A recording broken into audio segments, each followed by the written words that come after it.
पंचदशी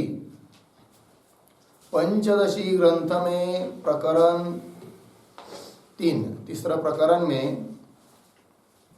श्लोक नंबर है आज 22। तो तीसरे प्रकरण में 22वें श्लोक की अवतरणिका को हम पढ़ेंगे। देखिए, ननु घटादि विषयोपेक्षया तदर्थानुभव रूपम ब्रह्म अवगम्यते चेत तर्हि कोश पंचक विवेकोयम निष्प्रयोजन स्यात् इति आशंक्य। ठीक, ननु से लेकर आशंक्य तक ये पूर्व पक्षी का ग्रंथ है। शंका करता है पूर्व पक्षी।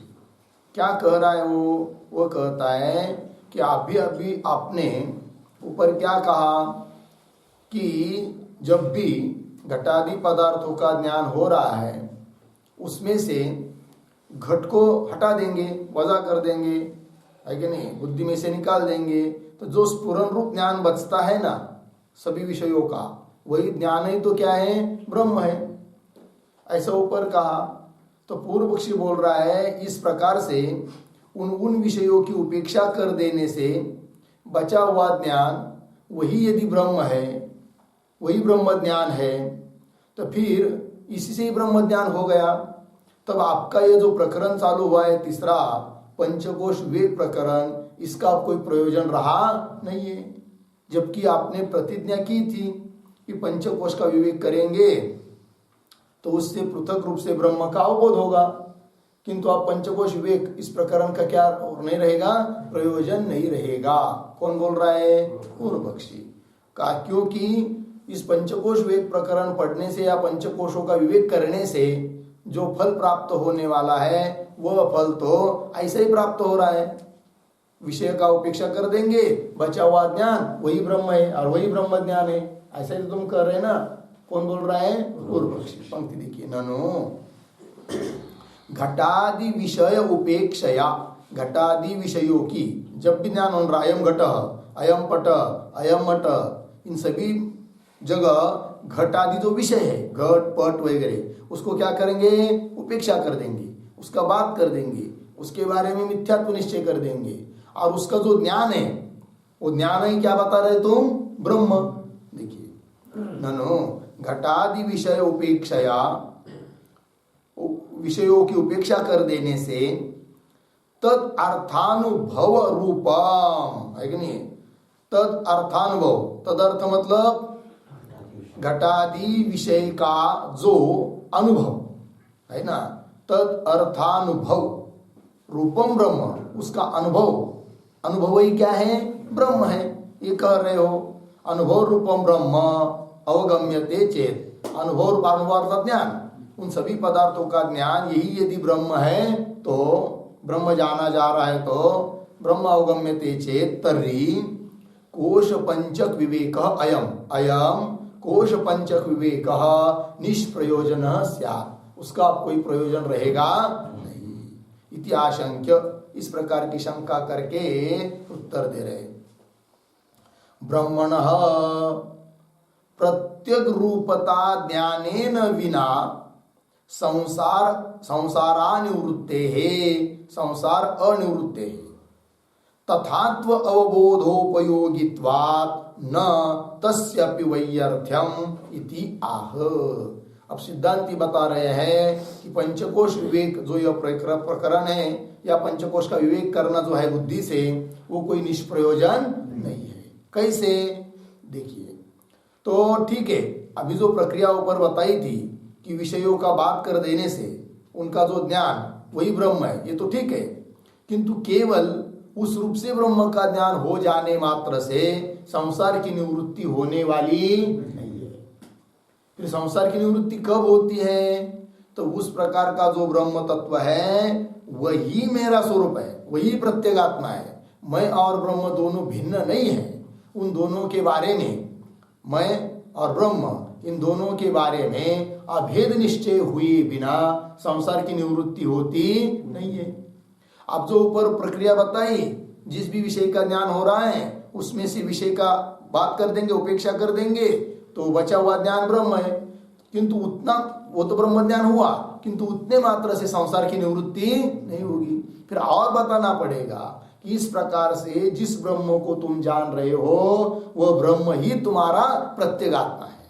और इस बात को अभेद को बताने के लिए इस प्रकरण की ग्रंथ की जरूरत है, अतः ग्रंथ निष्प्रयोजन नहीं है।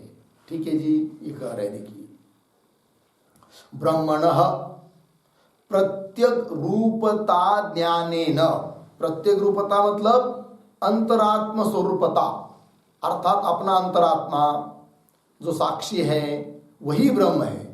इस प्रकार के दोनों के अभेद का ज्ञान हुए बिना, ठीक देखिए, ब्रह्मणः प्रत्यग रूपता ज्ञानेन विना संसारा निवृत्ते, संसार की निवृत्ति होती नहीं है। केवल उतने मात्र से जान लिया ब्रह्म को और स्वयं को कर्ता भोक्ता ही समझ रहा है, तो उस कर्ता भोक्ता स्वयं को समझना यही तो क्या है, संसार है।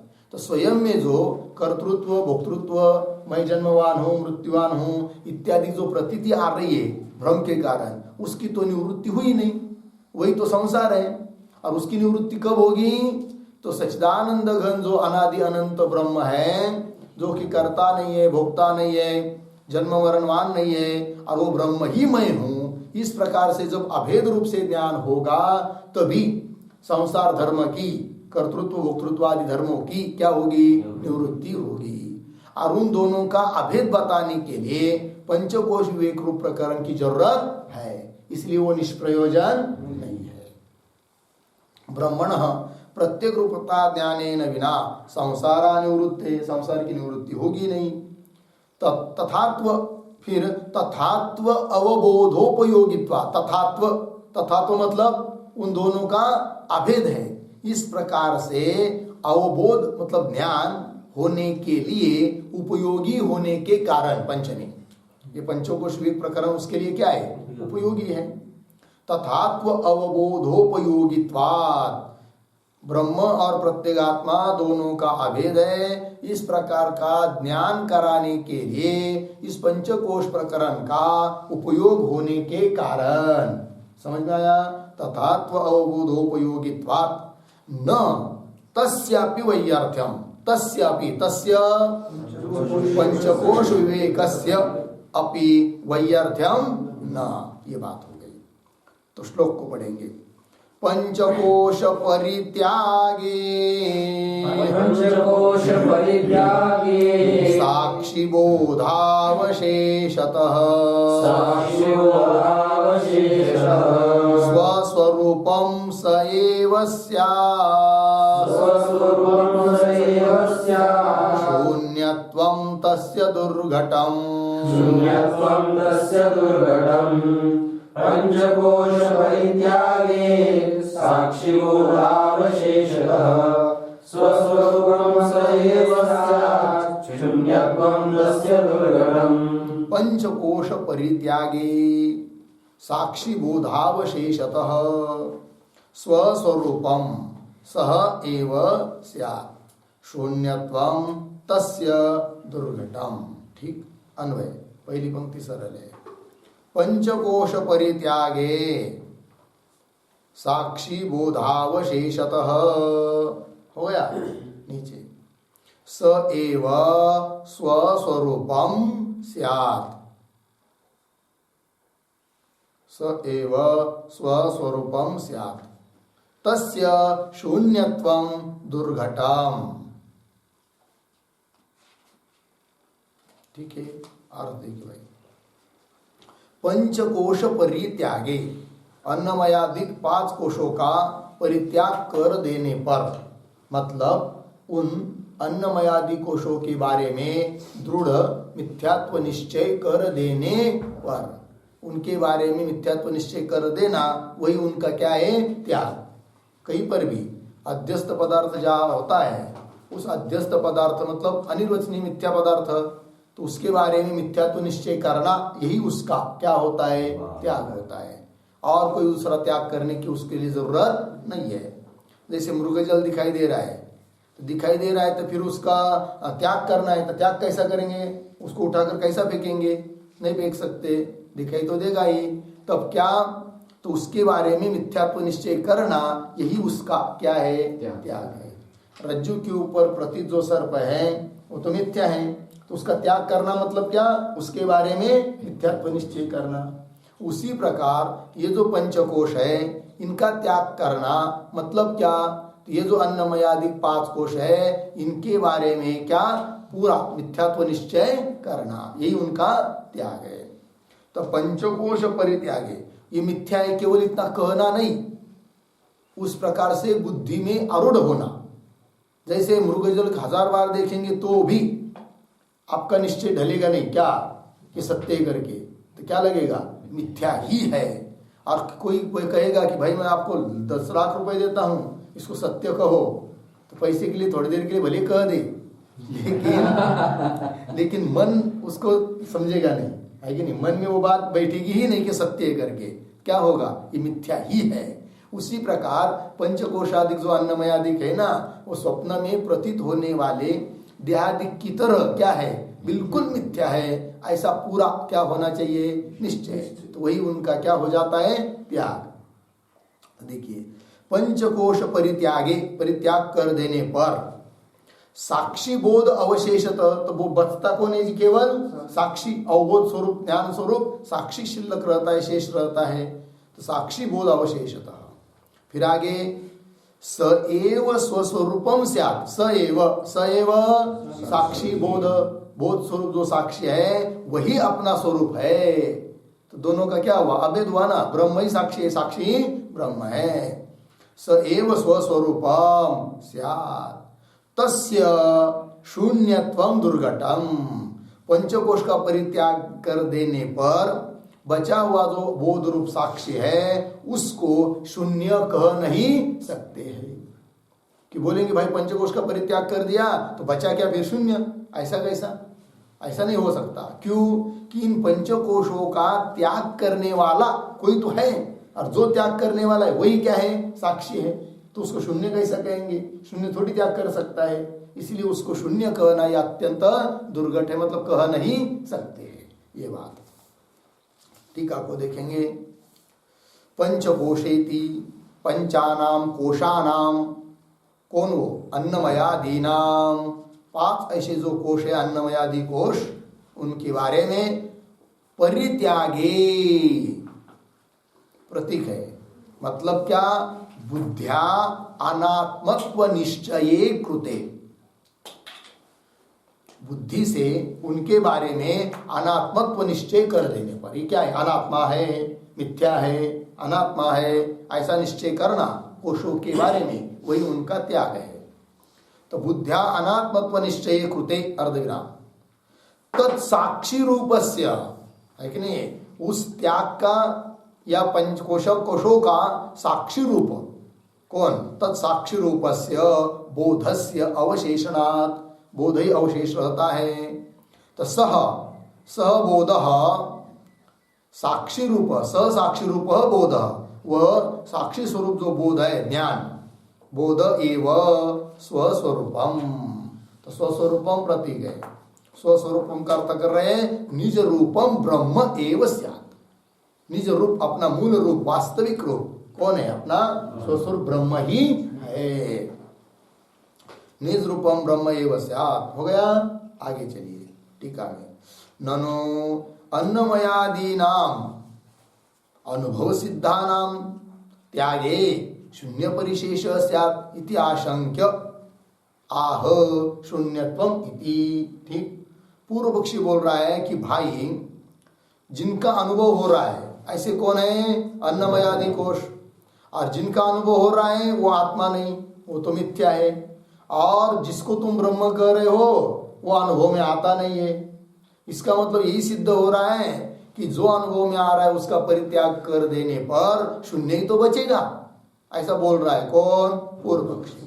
पंक्ति देखिए, ननु अन्नमयादीनाम अनुभव सिद्धानाम अन्नमयादीनाम त्यागे, उनका त्याग कर देने पर शून्य परिशेष स्यात्, तो शून्य ही बचेगा फिर, इति आशंक्य, ऐसी कोई शंका करेगा तो आह उत्तर दिया है श्लोक में, कहाँ पर? शून्यत्वम इत्यादि पंक्ति के द्वारा, चौथा पाद, शून्यत्वम तस्य दुर्घटम। टीका में देखिए, तस्य ये प्रतीक है, तस्य शब्द का अर्थ कर रहे हैं साक्षी बोधस्य, अर्थात बोध रूप जो साक्षी है उसके बारे में वह शून्यत्वम दुर्घटम, मतलब उसको शून्य कह नहीं सकते हैं।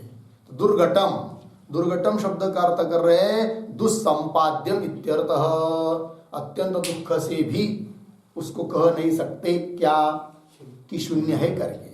कैसे भाई? तो स्वयं कह रहे मूल में ही ग्रंथकार, आगे का श्लोक, आगे के श्लोक क्या उत्तर निकाल, दुर्घटत्वम एव उत्पादयति, उसको शून्य कहना कैसा दुर्घट है उसको अब कह रहे। दुर्घट मतलब दुखेन अपि संपादयितुम अशक्यम, उसको क्या कहते हैं? दुर्घट या दुस्संपाद्य, दुखेन अपि संपादयितुम अशक्यम। तो कैसा दुर्घट है वो कह नहीं सकते, तो उसको बता रहे अभी, युक्ति से कथन कर रहे। उपपादयति, उपपादयति का मतलब युक्त्या निरूपयते, युक्ति से निरूपण कर रहे हैं। अस्ति तावत् स्वयं नाम, अस्ति तावत् स्वयं नाम, विवादा विषयत्वतः, विवादा विषयत्वतः, स्वस्मिन्नपि विवादश्चेत्, स्वस्मिन्नपि विवादश्चेत्, प्रतिवाद्यत्र को भवेत्, प्रतिवाद्यत्र को भवेत्। अस्ति तावत् स्वयं नाम, विवादा विषयत्वतः, यस्मिन्नपि विवादश्चेत्, प्रतिवाद्यत्र को भवेत्। अस्ति तावत् स्वयं नाम विवादा विषयत्वतः, स्वस्मिन् अपि विवादः चेत्, प्रतिवादी अत्र कः भवेत्। ठीक अन्वय, स्वयं तावत् अस्ति नाम विवादा विषयत्वतः, नीचे स्वस्मिन् अपि विवादः चेत् अत्र कः प्रतिवादी भवेत्। अर्थ देखिए भाई, तो सिद्धांती कह रहे उसको, पूर्व पक्षी को, कि जो कह रहा है क्या कि अनुभव में आने वाले अन्नमयादि कोश उनका परित्याग कर देने पर शून्य तो बचेगा, ऐसा जो बोल रहा है उसके लिए कह रहे, उत्तर दे रहे क्या? अरे भाई, पंचकोशों का त्याग कर देने पर शून्य बचेगा, ये जो तुम कह रहे हो वो बात थोड़ी दूर रखो, पहले ये बताओ क्या कि स्वयं तावत अस्ति नाम, तुम स्वयं है या नहीं ये बताओ। पंचकोश का परित्याग तुमने कर दिया है कि नहीं, तो शून्य बचेगा ये कर रहे ना हो, तो जो तुम कर रहे हो तुम अपने बारे में बताओ कि तुम स्वयं को शून्य समझ रहे हो कि मैं कुछ है, स्वयं की सत्ता समझ रहे हो। तो क्या बोलेगा वो, कैसा बोल रहे हो ऐसा कि मैं शून्य हूं करके, मैं तो बोल रहा हूं आपके साथ, तो मैं स्वयं हूं ऐसा ही तो कहेगा ना, है कि नहीं। तो उसके बारे में, स्वयं के बारे में तो शून्य कह नहीं सकता, है कि नहीं। कैसे? देखिए, स्वयं तावत, तावत मतलब पहले तो स्वयं अस्ति नाम, स्वयं तो तुम ही हो, क्यों? तो बोलेंगे हाँ, अरे तुम पूछ रहे मेरी बात, मेरे को स्वयं है या नहीं, तो रुको रुको रुको, मैं थोड़ा विचार करके देखता हूं मैं है या नहीं। ऐसा कोई बोलेगा क्या?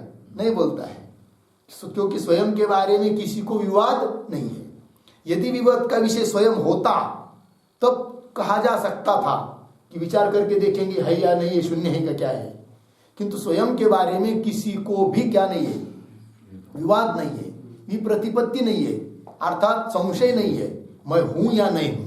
विवाद का अविषय है अपना स्वरूप स्वयं, और जो विवाद का अविषय होता है उसके बारे में नहीं कह सकते ना कि मैं शून्य हूं करके, है कि नहीं। घट यहाँ है या नहीं, इसकी ये तब कह सकते क्योंकि वो विवाद का विषय हो रहा है। कुछ बोल रहे हैं, कुछ लोग बोल रहे नहीं, तो विवाद का विषय हुआ, तब हो सकता है या है भी या नहीं भी।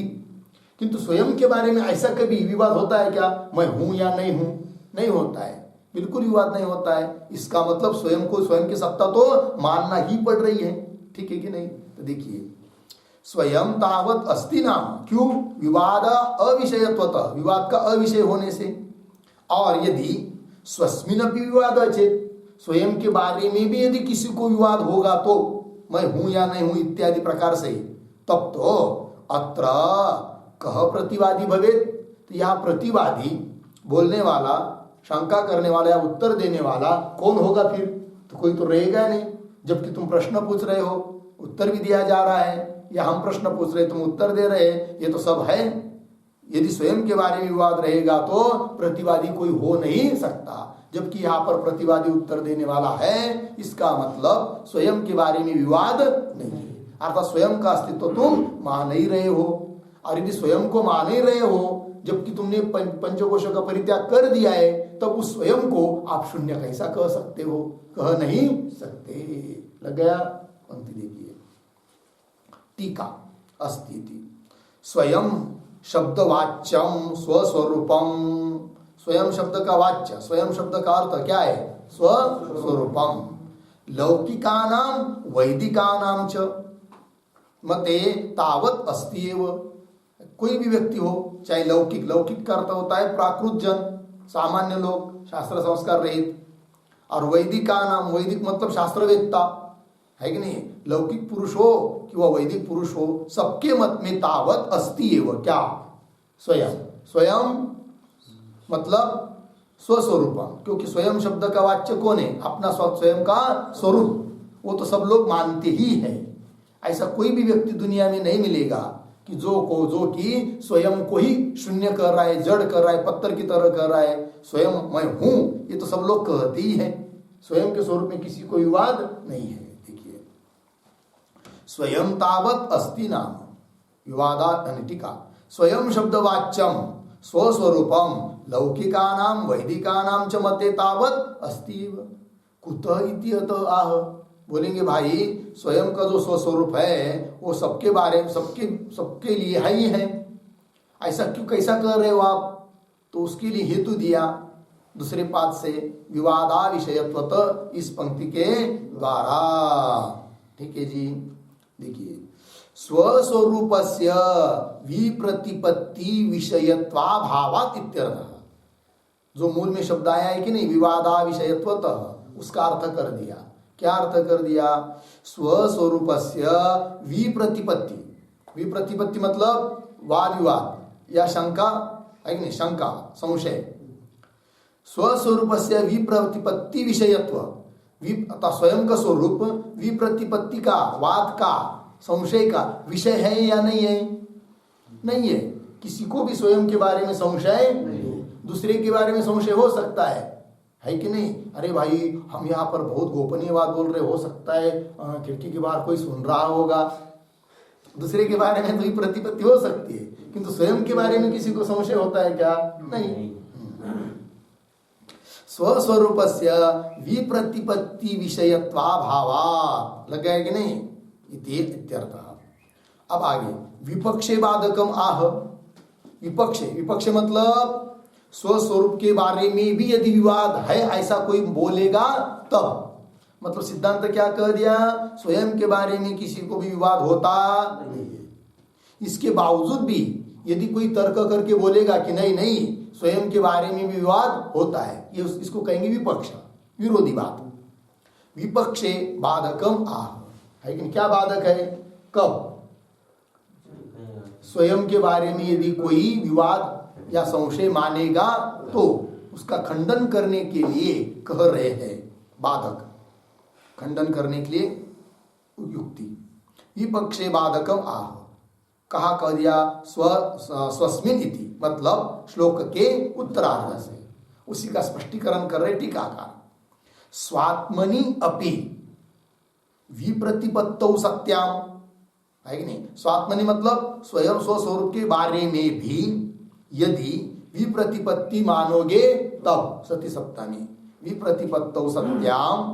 अत्र ये प्रतीक है, उसका अर्थ कर रहे हैं अस्याम विप्रतिपत्तौ, इस विप्रतिपत्ति में। कह प्रतिवादी स्यात्, कौन प्रतिवादी होगा, अर्थात कौन उत्तर देने वाला होगा? अर्थात नहीं होगा, जबकि ऐसा नहीं है। कह प्रतिवादी स्यात् न कोपी इत्यर्थ, कोई भी नहीं होगा। लगे कि नहीं? किंतु ऐसा है क्या? नहीं है। बोलने वाला है, उत्तर देने वाला है, अर्थात स्वयं का स्वरूप तो सबको मान्य ही है। ठीक, इसलिए उसको शून्य कह नहीं सकते, ये बात हो गई। तो शून्य कहना, उसको पंचकोश का परित्याग कर देने पर शून्य बचता है, ये कहना दुर्घट है, कह नहीं सकते। क्योंकि पंचकोश का परित्याग कर देने पर परित्याग कर देने वाला स्वयं तो ही है, और स्वयं के स्वरूप के बारे में किसी को भी विवाद होता नहीं है, और स्वयं को कोई शून्य कह नहीं सकता है। ये बात आगे के श्लोक की अवतरणी था। ननो स्वासत्ववादी एव प्रतिवादी भविष्यति इति आशंक्य। उत्तर दे रहे तथा विद कोपि नास्ति इति आह। ठीक, पूर्व पक्षी बोल रहा है कि ऊपर तुमने क्या कहा, स्वयं को यदि कोई असत समझेगा तो प्रतिवादी कौन होगा, या अर्थात कोई नहीं होगा। तो पूर्व पक्षी बोल रहा है कैसा प्रतिवादी नहीं होगा? स्वयं को शून्य कहने वाला जो है वहां पर भी प्रतिवादी होगा, उत्तर देने वाला होगा, ऐसा बोल रहा है कौन? पूर्व पक्षी। ननु स्व असत्ववादी, मतलब स्वयं को असत समझने वाला, स्वयं को शून्य समझने वाला, स्वयं को जीरो समझने वाला, स्वयं को क्या वंद्या पुत्र की तरह अत्यंत क्या बोलते उसको, तुच्छ समझने वाला, वही प्रतिवादी हो जाएगा, है कि नहीं? ऐसा कौन बोल रहा है? पूर्व पक्षी। तो सिद्धांती बोल रहे दुनिया में ऐसा कोई व्यक्ति मिलेगा स्वयं को एकदम जीरो शून्य वंद्या पुत्र की तरह समझने वाला? ऐसा कोई है? ऐसा कोई भी मिलेगा नहीं। पंक्ति देखिए, ननु स्व असत्ववादी एव प्रतिवादी भविष्यति, स्वयं को असत कहने वाला ही प्रतिवादी हो जाएगा। इति आशंक्य, ऐसी शंका करके सिद्धांति कह रहे अरे एड्या तथा विध कोपी नास्ति, इस प्रकार का कोई भी नहीं है। स्वयं को असत समझता है कोई भी नहीं। अगदी मूर्ख से मूर्ख व्यक्ति भी रहेगा तो भी वो क्या स्वयं को असत समझता है क्या? नहीं, स्वयं का सत्ता समझता ही है, मैं हूं करके, है कि नहीं? चलिए, तथा विध कोपी नास्ति इत्याह। स्वासत्वं तु न कस्मैचित् रोचते विभ्रमं विना अतएव श्रुतिर्बाधम् ब्रूते चा सत्ववादिनः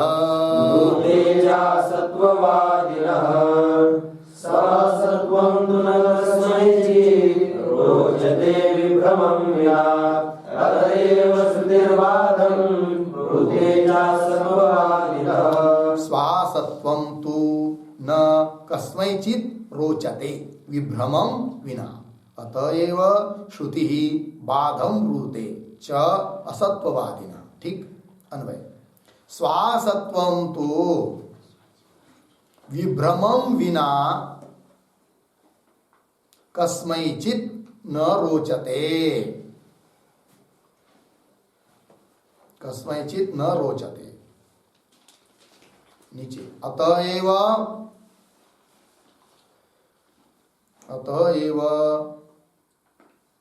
ठीक है, आगे क्या है? च श्रुति असत्ववादिनः बाधम ब्रूते। ठीक, देखो भाई, सिद्धांति कह रहे स्वासत्वम, स्वयं के बारे में असत्व, तुच्छता, शून्यता, है कि नहीं? असत्वम विभ्रमं विना, भ्रम के बिना किसी को भी अच्छी नहीं लगती है। हाँ, किसी को यदि भ्रम हो जाए तो बात अलग है कि नहीं? मैं मर गया कोई कह सकता है कि नहीं? मरा तो नहीं है किंतु भ्रम हो गया, हरम रोमी, है कि नहीं? इस प्रकार का भ्रम हो सकता है। तो भ्रम के बिना किसी को भी स्वयं का असत्व अच्छा नहीं लगता है। इसके लिए दृष्टांत आया है ज्ञानेश्वरी में, दवडलो म्हणे असं काहीतरी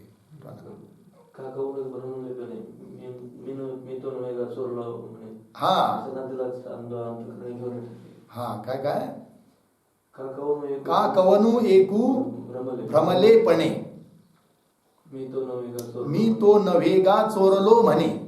हा तिला सिंधू अंतकरणे घेऊन येते. हा तिला सिंधू अंतकरणे घेऊनी ठाके. इस प्रकार की एक दृष्टांत आया है. क्या होता है, एक आदमी था, मतलब घर में जन्म से लेकर वो बाहर निकला ही नहीं घर के बाहर.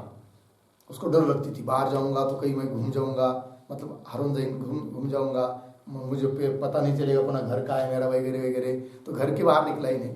बहुत बड़ा मकान था उसका भाड़ा. बाद में उसकी आगे शादी हो गई. घर में ही आकर शादी करना पड़ा उसको इधर लाकर पत्नी को. अब कुछ दिन हुए तो पत्नी को बड़ी परेशानी हुई. क्या करे, घर के बाहर जाता ही नहीं है.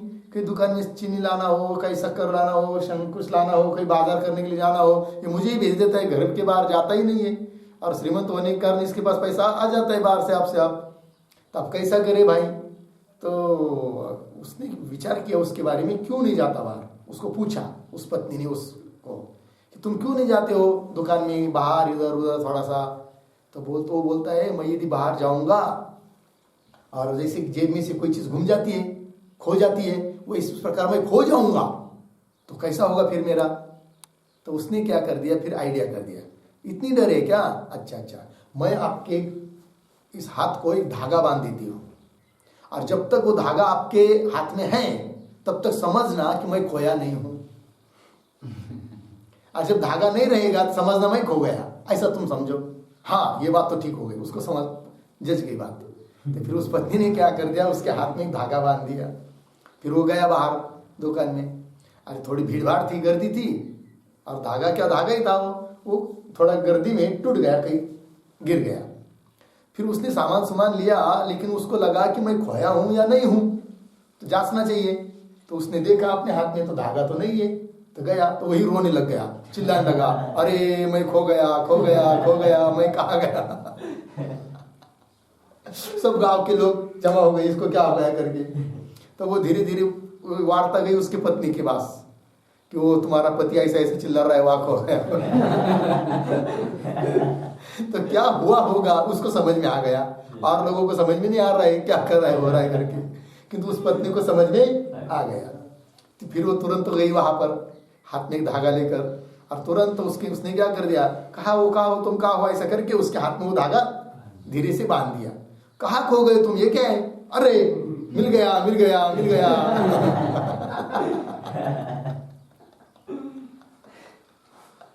समझ में आया कि नहीं.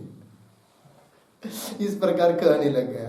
तो देखिए अब खो गया था क्या, वो असत हो गया था क्या, नहीं. किंतु भ्रम के कारण हो सकता है कि उसको असत लग जाए. किंतु भ्रम के बिना किसी को भी स्वयं के बारे में असत्व का निश्चय अच्छा नहीं लगता है. वही कह रहे हैं, स्वासत्वम तो विभ्रमम विना कस्मैचित न रोचते. ठीक है, अतएव किसी को स्वयं का असत्व अच्छा नहीं लगता, इसीलिए ही अतएव क्या श्रुति असत्ववादी न बादम होते. मतलब असत्ववादी, स्वयं को असत समझने वाला कोई है ही नहीं है, ऐसा श्रुति भी बताती है.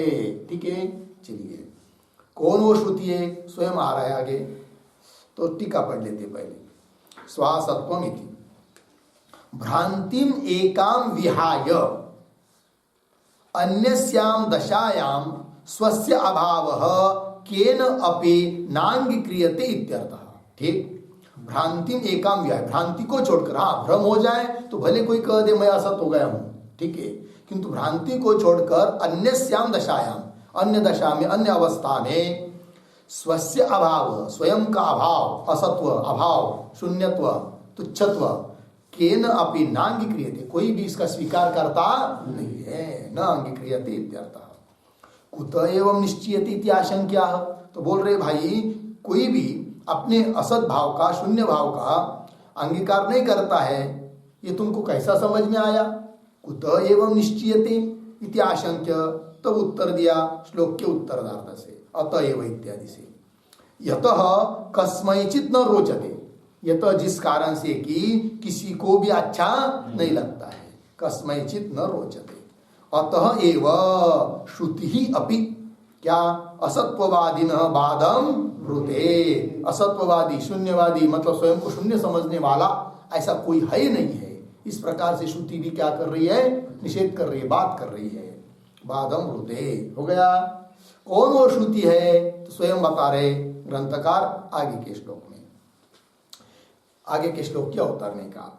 केयम श्रुति का इयम श्रुति इति आकांक्षायाम, है कि नहीं? कौन वो श्रुति है? इस प्रकार की आकांक्षा जानने की इच्छा होने पर कह रहे असन्नेव ये श्रुति है।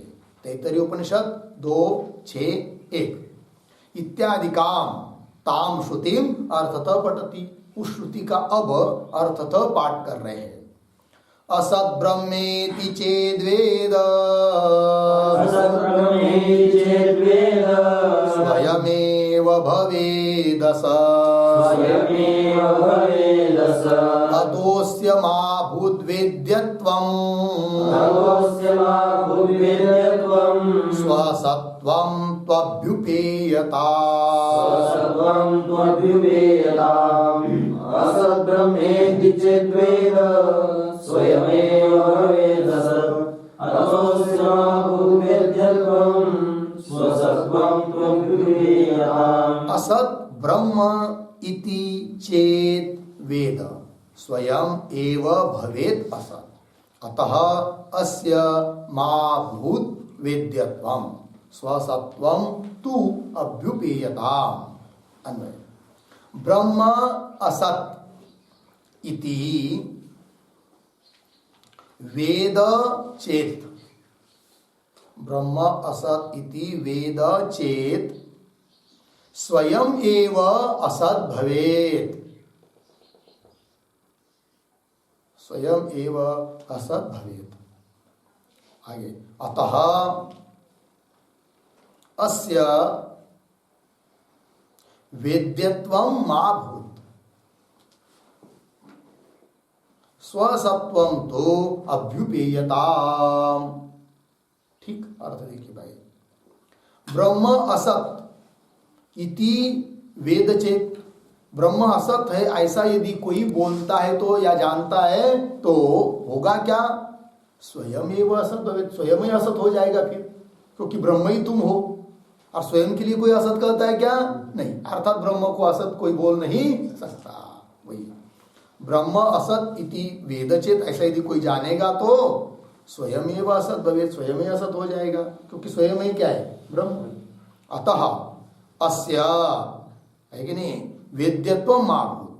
अब मूल बात पर आ रहे हैं। इसलिए इस ब्रह्म में वेद्यत्व नहीं है कि नहीं? तो वेद्यत्व नहीं होने पर भी स्वसत्वम तो अभ्युपेयताम, है कि नहीं? स्वयं का सत्व तो मानना ही पड़ता है। अर्थात ब्रह्म है, वो वेद्य नहीं है। घट जैसा वेद्य है उस प्रकार ब्रह्म और किसी के ज्ञान का विषय नहीं है। तो कोई बोलेगा भाई वेद्य नहीं है तो कैसा हम ब्रह्म को मानेंगे? अरे भाई, वेद्य न होने पर भी, मतलब अनुभाव्यता उसमें न होने पर भी, ज्ञान का विषय ब्रह्म न होने पर भी वो स्वयं अनुभव स्वरूप है। क्योंकि स्वयं कोई भी अपने को असत मानता ही नहीं है, और स्वयं का स्वरूप ही क्या है? ब्रह्म है। इसलिए वेद्य न होने पर भी स्वयं का स्वरूप तो सबको मानना ही पड़ता है, अर्थात ब्रह्म अनुभव स्वरूप है। ये इस बात की सिद्धि हुई। लग गया पंक्ति? टीका को देखिए। असत इति यदि ब्रह्म असत इति जानियात, है नहीं? यदि कोई कहेगा कि ब्रह्म असत है, इस प्रकार से जानियात, तर्हि स्वयं एव, तो स्वयं एव प्रतीक है, उसका अर्थ कर रहे हैं ब्रह्मणः असत्व ज्ञानी। स्वयं को मतलब ब्रह्म को, क्योंकि स्वयं का स्वरूप ही है क्या? ब्रह्म।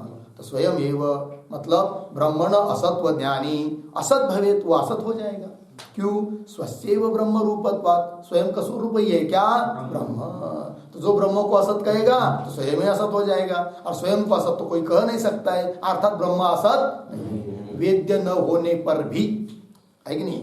जैसे है कि नहीं, वेद्य नहीं है तो असत कहना चाहिए, ऐसा कोई बोलेगा तो उसका उत्तर दिया, वेद्य न होने पर भी, ज्ञान का विषय न बनने पर भी, वो स्वयं ज्ञान स्वरूप होने के कारण ब्रह्म असत नहीं है। स्वस्यैव ब्रह्म रूपत्वात् इत्यर्थ। ठीक। फलितम आह, तो फलित क्या निकला? तो उसका उत्तरार्ध में बता दिया। अतः अस्य वेद्यत्वं मा भूत् स्वसत्वं तु अभ्युपेयताम्। हो गया ना जी? बस आगे का विचार कल करेंगे।